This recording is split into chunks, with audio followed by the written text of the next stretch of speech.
حاضرین محفل، السلام علیکم ورحمۃ اللہ وبرکاتہ۔ اللہم انت السلام منک السلام، حینا ربنا بالسلام ادخلنا دار السلام، تبارکت یا ذو الجلال والاکرام۔ اعوذ باللہ من الشیطان الرجیم، بسم اللہ الرحمن الرحیم۔ حضرات، ہم لوگوں کو بہت موقع ملتا ہے جانے کا، سماج کے بہت سارے پروگرام میں شامل ہونے کا، مگر یقین جانیے کہ حافظ ممتاز صاحب کی بدولت اور ہمارے علماء اکرام کی بدولت بہت کم مواقع ایسے آتے ہیں کہ دینی مجلس میں ہم لوگ کی شمولیت ہو سکے۔ آج کی یہ مجلس بہت ہی روحانی مجلس ہے۔ میں تہہ دل سے جناب حافظ ممتاز رحمانی صاحب اور ان کے رفقا، ہمارے بزرگ یہاں پہ موجود ہیں، میں ان سب کا بہت شکر گزار ہوں کہ آپ نے مجھ جیسے خاکسار کو اس لائق سمجھا کہ علماء کی محفل میں کوئی بات نہیں۔ حضرات،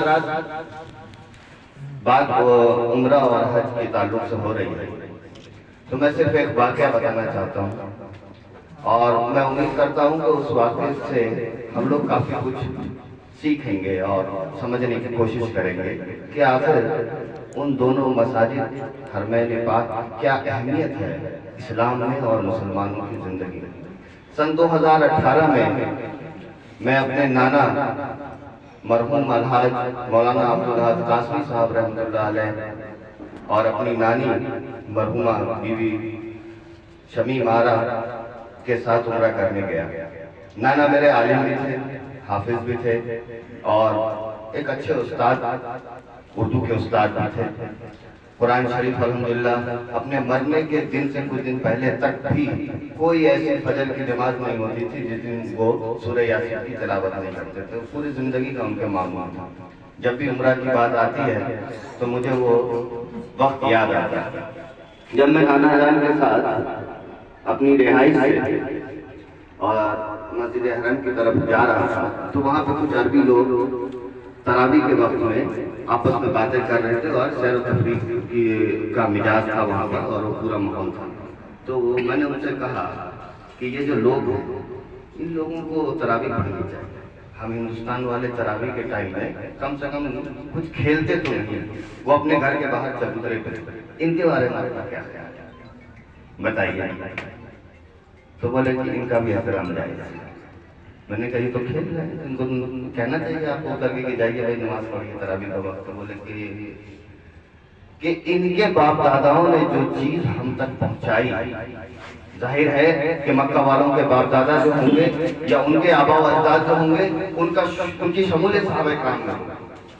تو بولے ان کے تعصب سے اور ان کے باپ داداؤں کے ذریعے جو نعمت ہمارے گھروں تک پہنچی ہے، اس کے احسان کا بدلہ چکانے کی ہم لوگوں کی حیثیت نہیں ہے۔ ان کی تعظیم، یہاں کے رہنے والوں کی تعظیم، سیاسی اختلافات اپنی جگہ ہے، مگر ان کی تعظیم ہم پر جائز ہے۔ اور یقین مانیے میں اس لیے مبارکباد نہیں دے رہا ہوں کہ میرے یہاں پر انہوں نے مجھے مدعو کیا ہے یا میرے ان سے تعلقات اچھے۔ آج ہمارے سماج میں آپ یقین مانیے ایک شادی میں ہلدی، مہندی، birthday party, marriage anniversary, اتنی طرح کی ہمارے سماج میں برائیاں ہمارے گھروں میں گھس چکی۔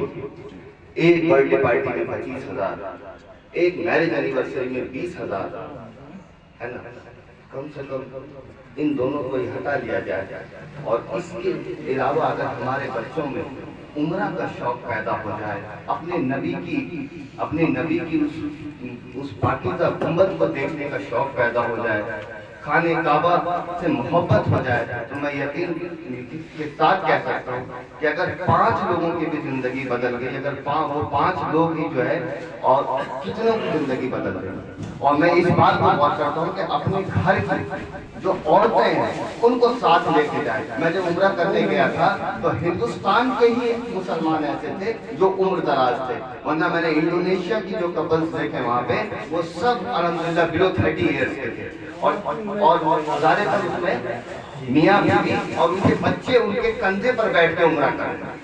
ان کے بچے ان کے کندھوں پہ بیٹھ کے طواف کر رہے تھے. تو یہ کوئی عمر کا لحاظ نہیں ہے. ساری ذمہ داریوں سے بری ہونے کے بعد ہم کو عمرہ نہیں کرنا ہے، بلکہ پہلے عمرہ کرنا ہے اور اس برکت سے ساری ذمہ داریوں کو نبھانا ہے انشاءاللہ.